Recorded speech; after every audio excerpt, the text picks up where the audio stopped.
تیرا ہو کے ہے جینا، جینا ہے جینا ہے، تیرا ہو کے ہے جینا۔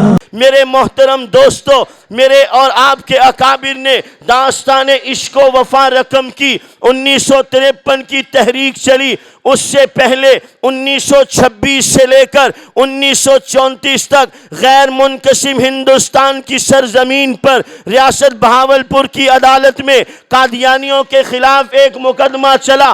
جائیے اپنے اکابر کی تاریخ اٹھائیے۔ علامہ انور شاہ کشمیری ہندوستان دارالعلوم دیوبند سے ریاست بہاولپور کی عدالت میں آئے، قرآن کریم سے دلائل پیش کیے، حدیث پیغمبر سے دلائل پیش کیے، آثار صحابہ سے دلائل پیش کیے، عقل کی روشنی میں عقیدہ ختم نبوت کو ثابت کیا۔ دوسری طرف مرزا غلام قادیانی کا وکیل جلال الدین شمس کھڑا تھا، ختم اللہ علی قلوبہم وعلی سمعہم کا مصداق بنا ہوا تھا۔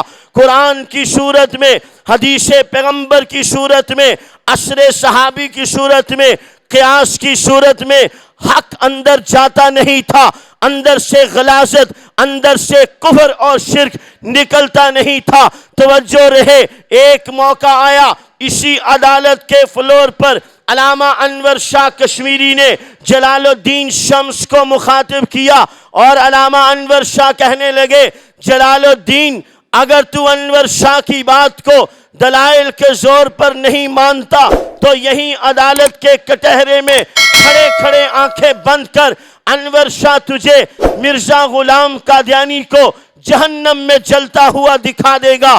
جلال الدین پر سکتہ طاری ہو گیا، عدالت برخاست ہوئی، قادیانی بھی عدالت سے نکلے، مسلمان بھی عدالت سے نکلے، باہر علماء کا جمع غفیر تھا۔ ایک عالم دین نے علامہ انور شاہ کشمیری سے کہا، حضرت آپ نے عدالت کے فلور پر اتنی بڑی بات کہہ دی کہ میں تجھے مرزا غلام قادیانی کو یہیں کھڑے کھڑے جہنم میں جلتا ہوا دکھا دوں گا۔ اگر جلال الدین آپ سے سوال کر لیتا تو پھر آپ کیا کرتے؟